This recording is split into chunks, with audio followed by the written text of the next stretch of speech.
You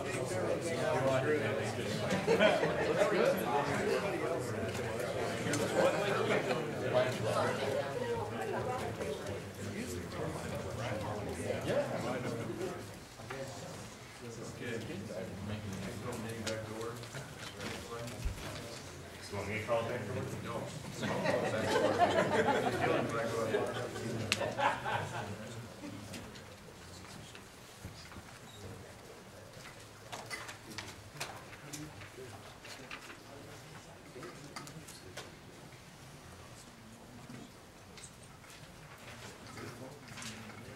Good. Okay. I'll go step up front. Get that.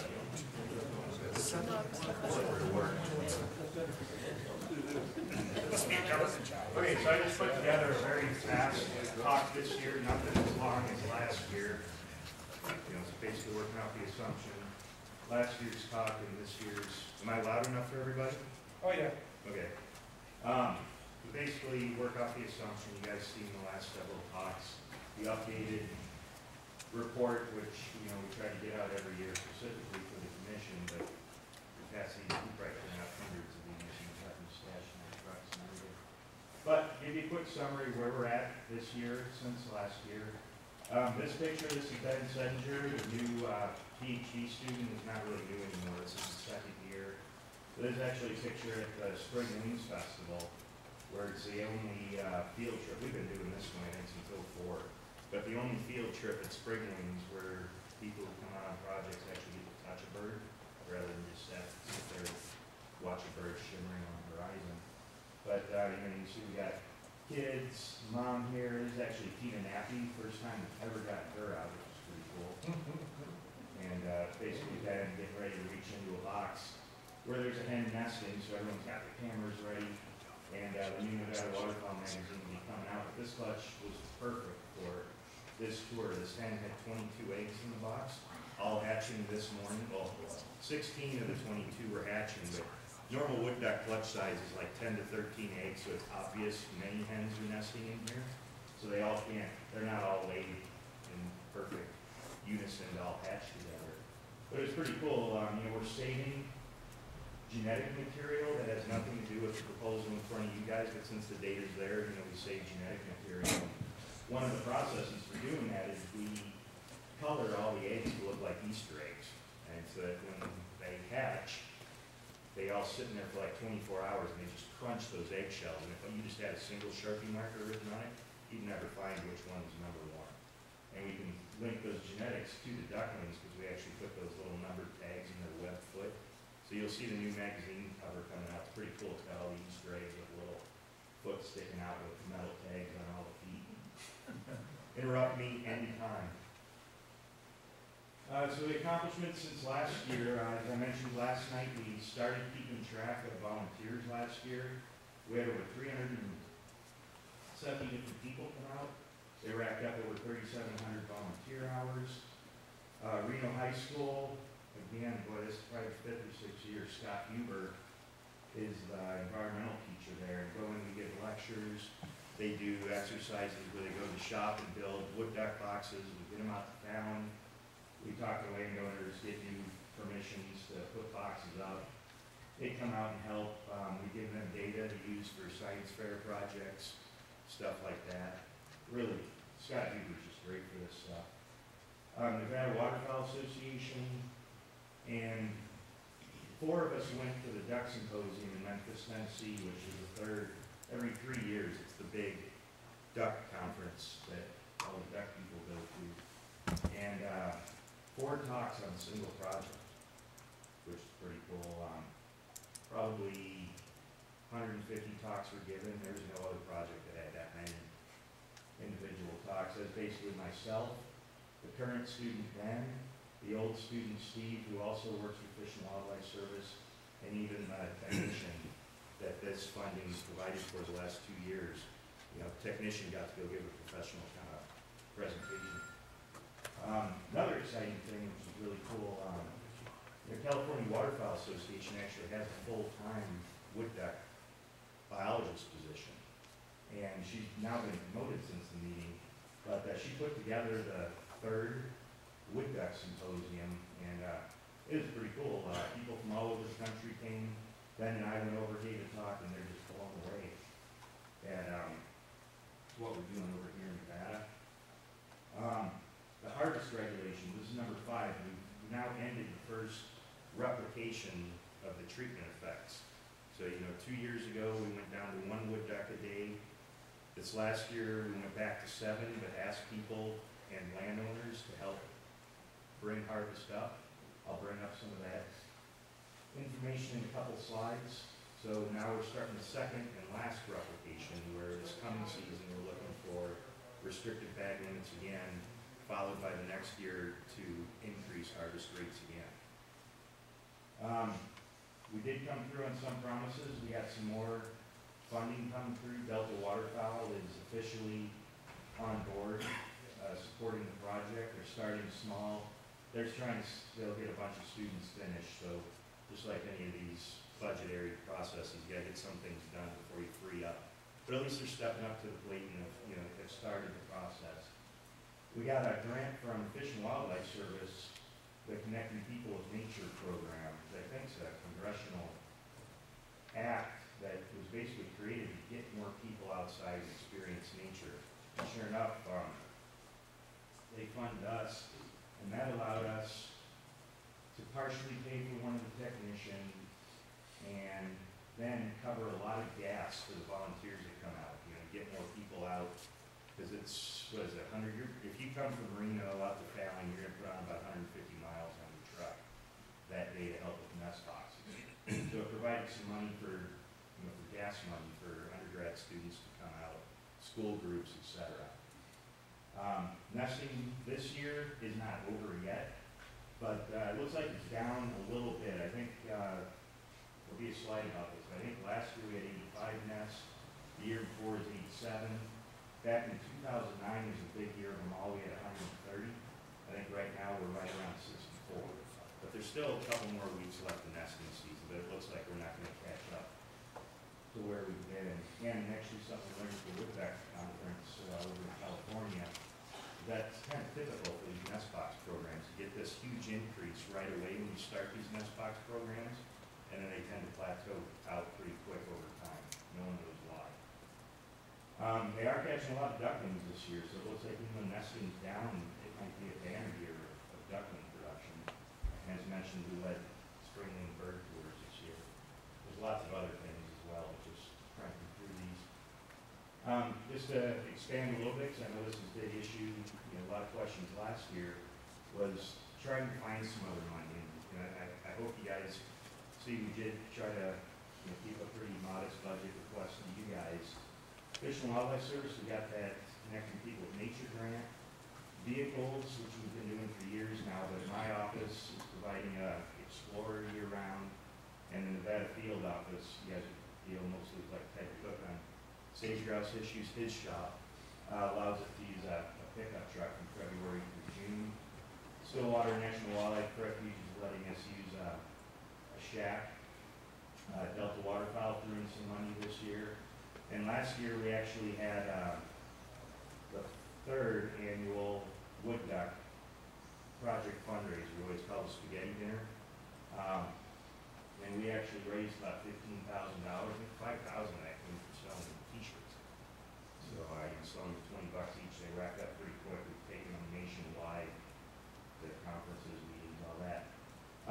Now we started the Wood Duck Spaghetti Dinner back when we were first talking about this harvesting experiment. We knew it was going to be quote unquote controversial, well definitely controversial, and people that were going to mess with wood duck regulation just to learn something. So we actually spent 2 years, where I funded the dinner out of my own pocket.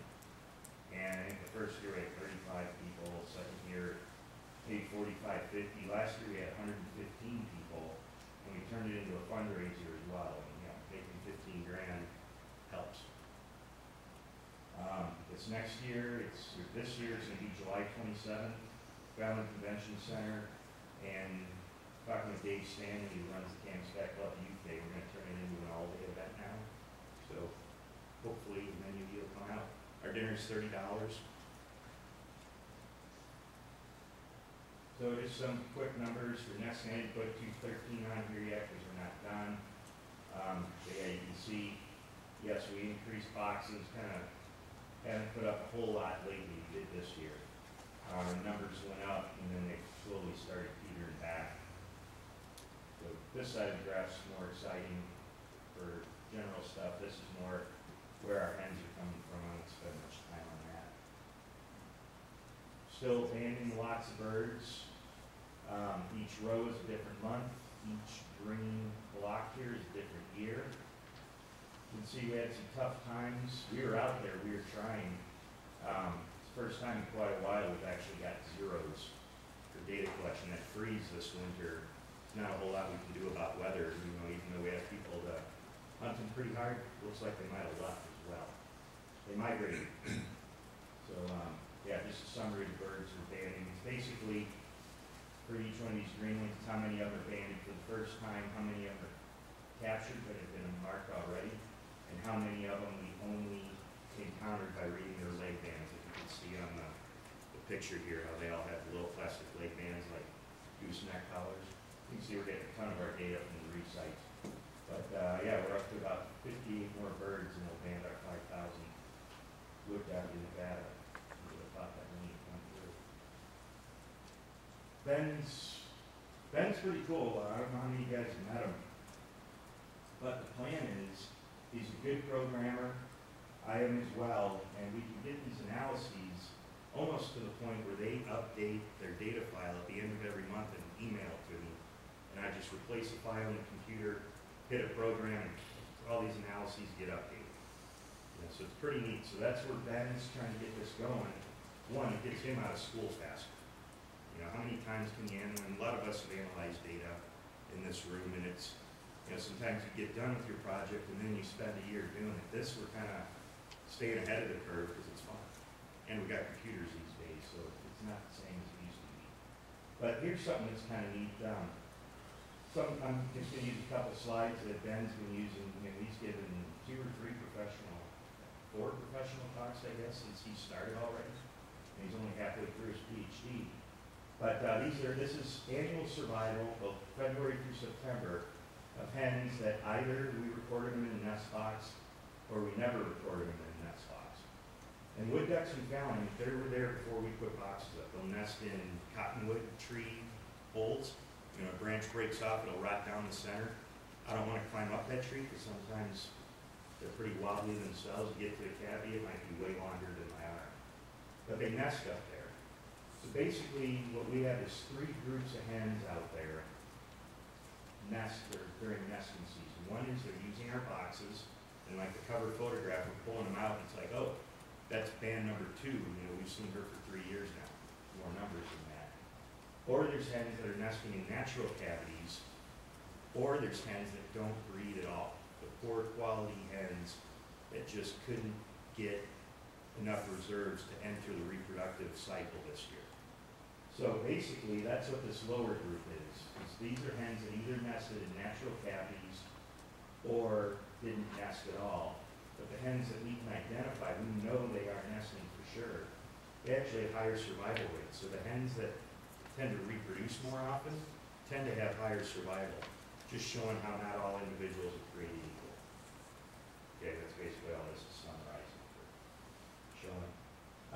This is another neat iteration of an analytical program Ben has, where this is the first month of life survival. So this is when we're releasing those ducklings that have those web tags, what's the probability they're living from release to 1 more month? After that, we don't care a whole lot because we know from other studies, typically 60% of them are dead in the first month of life. It's just life of being a little bird that everybody else likes to eat. But once you make it, you do pretty good. And you can see these pairs. There's a pair for each year. Actually, 2008, 2009, 4 dots for each year. And it's either are you male or female duckling, and did you hatch early or hatch late? Our first eggs are probably laid March 1st, and we're still getting eggs laid by the 4th of July, is about when it ends. There's a big advantage there. If you hatch too early, you might experience some of those freezing nights. If you hatch too late, it might be so warm that even the bug community, which is your food, might be gone. But it's pretty neat that we're getting some pretty neat variation here. And also interesting is over time, duckling survival is increasing. But, this is gonna build up, by the time Ben gets done, he's gonna have 3 or 4 more pairs of data points out here, but at least he's running this stuff annually. If you guys wanted some more specific answers, you might already have it, or it wouldn't take us that long to put together. And here's just another one, explain this. This is several years of data, and it's, did you hatch in April or did you hatch in July? And I've talked with Ben, I wish we could move this over a little bit, but imagine that plateau you see there is the same one here. So these guys have a couple extra months to live, but you can see birds that hatch early they do pretty good, and then they have a little bit of a struggle here. Could it be that they're timing it with a whole lot of gadwall broods out there, or mallard broods that they're competing with? I don't know. But these birds that hatch late, they do really good. So that's pretty neat, which this is actually backwards of most other waterfowl. Usually the earlier you hatch, the better you are.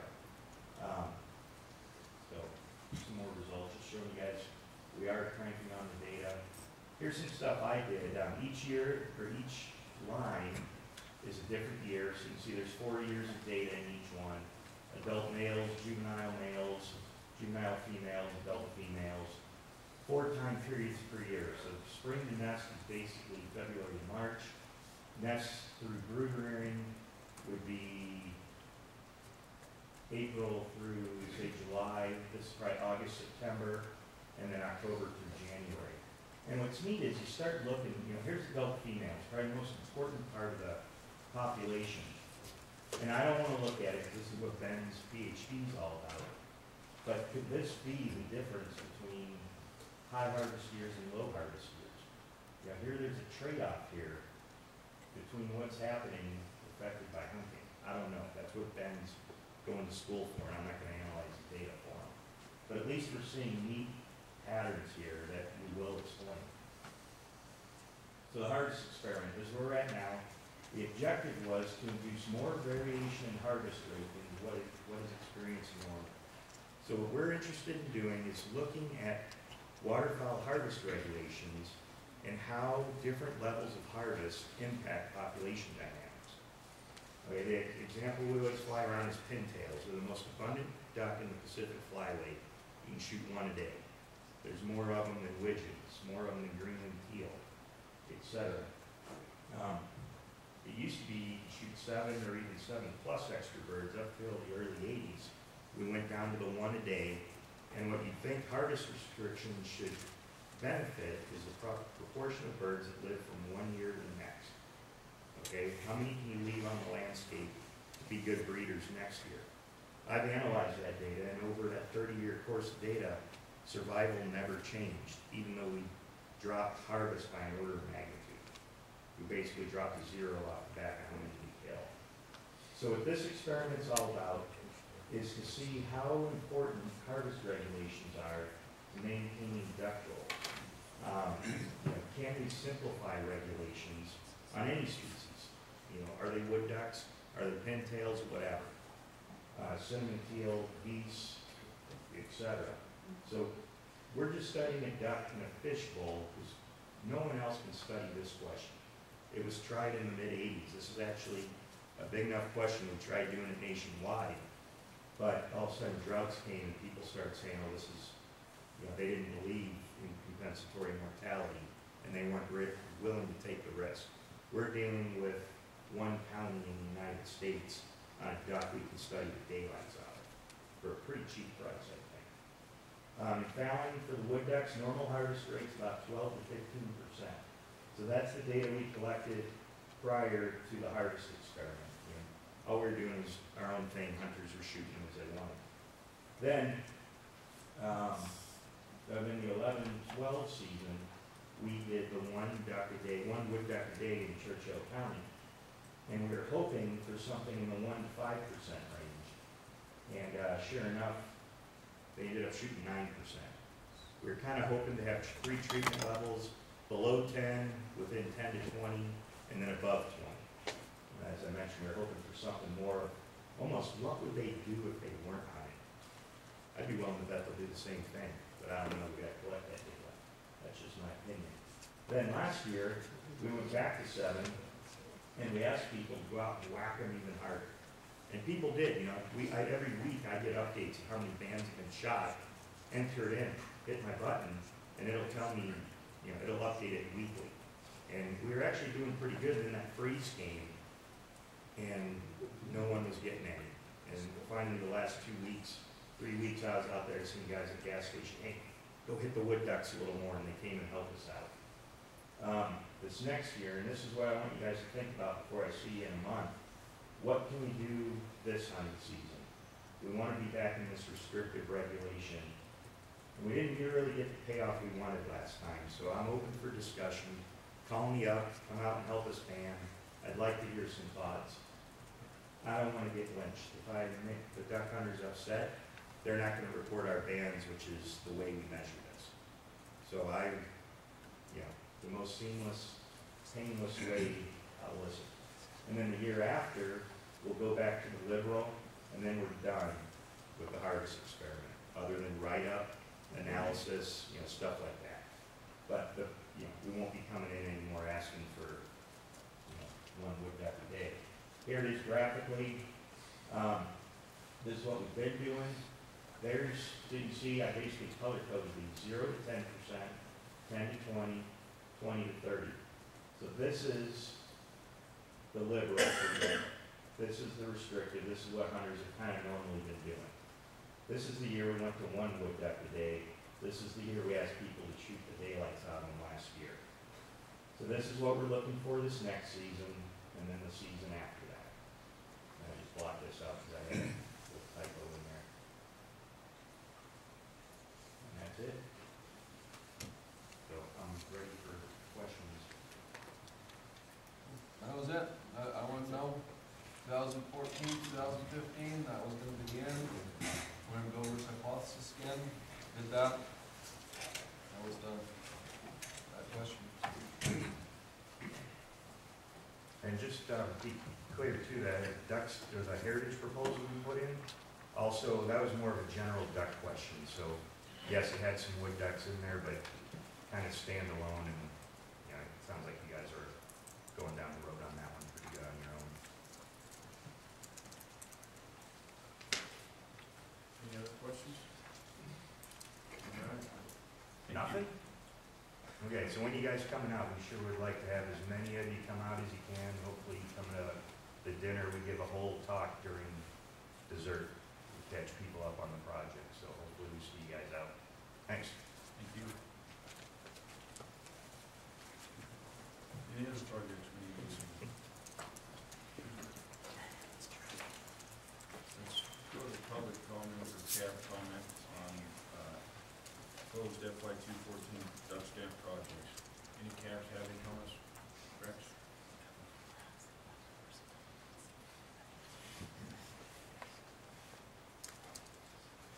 Originally, Rex Father, Washington County.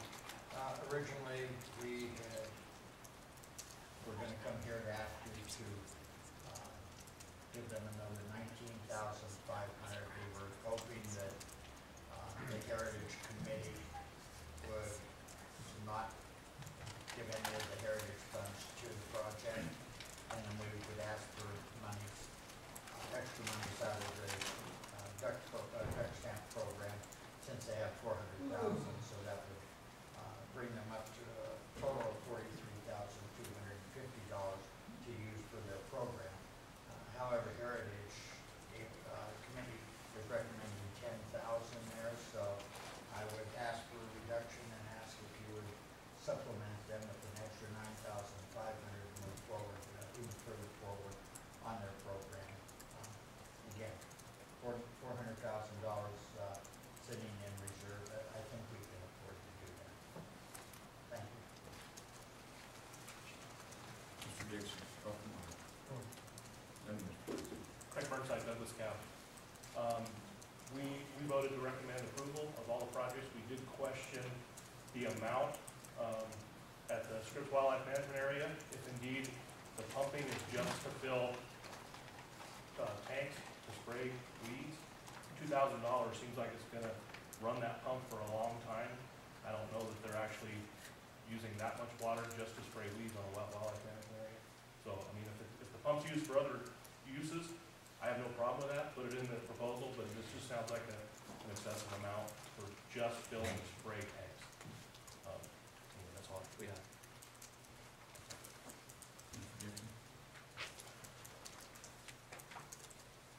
For the record, Paul Dixon, Clark County. Just wanted to say to Department of Wildlife, 5 years ago when I started attending camp meetings, the Overton Wildlife Management Area and Keep Hitman were wholly neglected. And what I would say is that has turned around tremendously with your staff. And everybody at Park was extremely pleased with where we're headed and the things that we're doing down there. And so it's reflected in both the duck stamp money and in the upper Greenberg money. And I think that's a big thing for us to see attention being put back down in southern Nevada to one of our key areas. So just want to say thank you and 100% support that you guys have.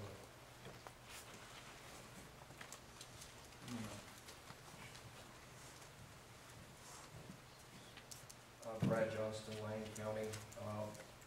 One, we just had a couple questions to potentially get answered. There's 2 proposals to pump the wells at the Wildlife Management Area in Mason Valley, and the project description talking about after the decreed storage.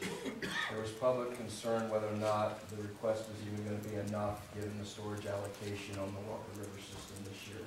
I noted that last year there was about the same amount of money spent to pump the Joggles well. We had a lot more storage allocation. There was just concern whether or not this was even going to be sufficient given the water condition this year in that valley. If it is, then we're fine with the proposal and we support it. The other thing, though, that the CAB, after receiving public comment, is on record as opposing 2 of the projects. One is the noxious weed control focused on white top. The project itself describes it as controlling white top around buildings, general areas, campground areas.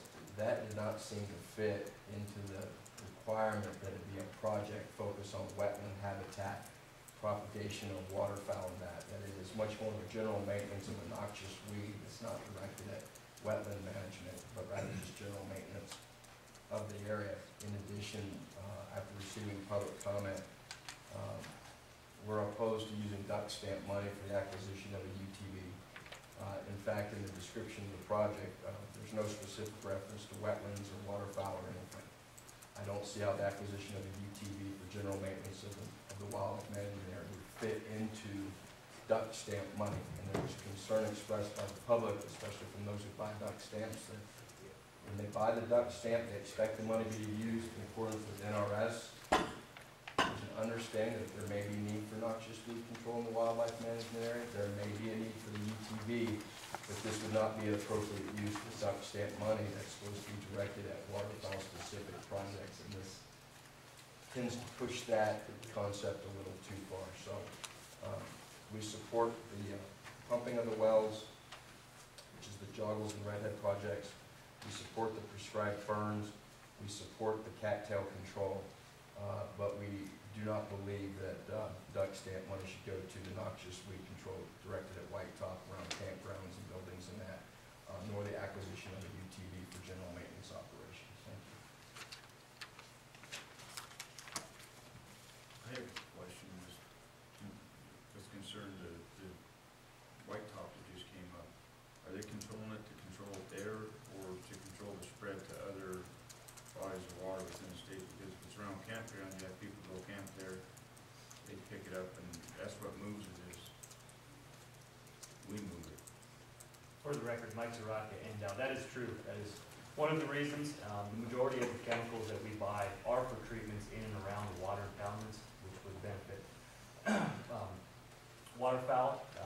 It's a very minimal amount of chemical that does get used around buildings and campgrounds. So, but yeah, we do want to limit spread too. So, now, I guess the other question would be on the UTV. That is used for employees. What we use ATVs and UTVs for are doing irrigation duties, checking water impoundments, manipulating water levels, which also would benefit wildlife and waterfowl. Question, and one of the questions was about the well pumping. Is that $2,000, is that all spent on electricity, or Yes, it is. it really costs that much? What would we- It is, with the motor that's on that, it's a 12-inch irrigation well. Something I looked into yesterday, I was talking with Tim Hunt, our department engineer, and we do have an underground water right for about 1,700 acre foot on that Scripps well. So this 2,000 for this year is sufficient to do the project for spraying weeds next year. But we're also gonna look into what it's gonna cost. He figured to run that amount of water would take roughly 9 months out of that well, and electrical costs could run 6 figures, $80,000 to $100,000. So we're gonna look into that, but yeah, it would cost $2,000 just to do the noxious weed stuff. But we are looking to use more of that water to put that to beneficial use out there. How deep is the well? 420 feet, I believe. And where's the pump? It is on the Scripps Wildlife Area. How deep is the pump in relation to the pump at 425? Yeah, it was drilled to 420. I'm not sure where the pump is. How far is it drawn out? That's the cost, isn't Yeah, it? yeah. Electricity goes up. Mhm. How much water we moving? Do you have a guesstimation, or? To spray weeds, I would say probably maybe 10,000 gallons. I don't have, that's just an estimate on my end. There is a meter on it. And I think the other question was, Mason Valley Redhead Pump Station, 5,500, that's the amount allocated last year, but it was indicated we're much drier this year. Is that 5,500 going to be sufficient? That will be sufficient, yeah. That's the pump that moves the hatchery water to the east, the waterfowl ponds. That's it. That number will be consistent with what we've used in the past and what we plan on using this year. Any other commission questions? Any other public comment or CAB comment? Seeing none, I'll bring it back.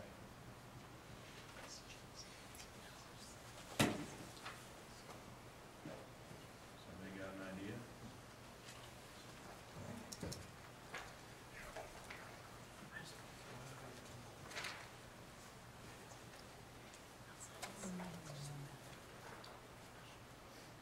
Anybody got an idea? Okay, yes. Go ahead. I move to approve the duck stamp request for fiscal year 2014 in the amount of $142,950. Second that. We have a motion and a second. Any further discussion? Commissioner Beth? I want to recognize the comments that were made, but I guess in the end, I don't have a lot of heartburn with the requests and I think the response that we got was good. So I'm good with it. Commissioner Ring? Only thing I have against this, I mean, the noxious weed, I can see the spread. If they're there, they'll be in the rest of the place. The UTV, it's not a good use for it. Don't think that's necessarily appropriate. We should be doing a lot more in the realm of these either prescribed burns or other methods for clearing out some of the overgrowth that's in some of these places. More projects in that general style, and also vegetation control. I know that in certain instances, they've used natural methods or cattle or other things to do that, and that should be preferred method. But in places like this, prescribed burns is an excellent idea, and I mean, the other won't work. But that should be done in several other areas. I've gone out to a couple places, and they are really overgrown, so more projects like that is open in the future. UTV is one thing that's really a problem on this thing. Anybody else? Commissioner Drew? Just to address the UTV, I've spent quite a bit of time in Mason Valley and worked there at one point in my life, and I mean, it's a tough area to get around in certain spots at the right time of the year. And so I understand the concern with the UTV, but at the same time, I understand the utility of having a unit like that to be able to get into some of those areas and do the things you need, because it can be tricky to get around with the pickup and the trailer. So I I see the advantage of having that, and I think it does enhance waterfowl habitat, and I know I don't necessarily agree with Brian on that, but I'm willing to support the motion. Okay, any other comments? Seeing none, I'll call for the vote. All those in favor, signify by saying aye. Aye. All those opposed? Nay. 7-1. Scott. Okay, that's the end of agenda item number 6. We're at noon straight up. Let's take 45 minutes, go to lunch. We do have, for those of you not familiar with the area, the jailhouse has a coffee shop, the hotel has a coffee shop. I don't know where a Happy Garden Chinese restaurant is. Pretty close here. Economy Drug does serve great wine, Rickies, and sandwiches. And then Rax is across the street, used to be Grills, and it temporary and stuff like that. So they're all within walking distance. So I'll come back at 1:45 and get going again.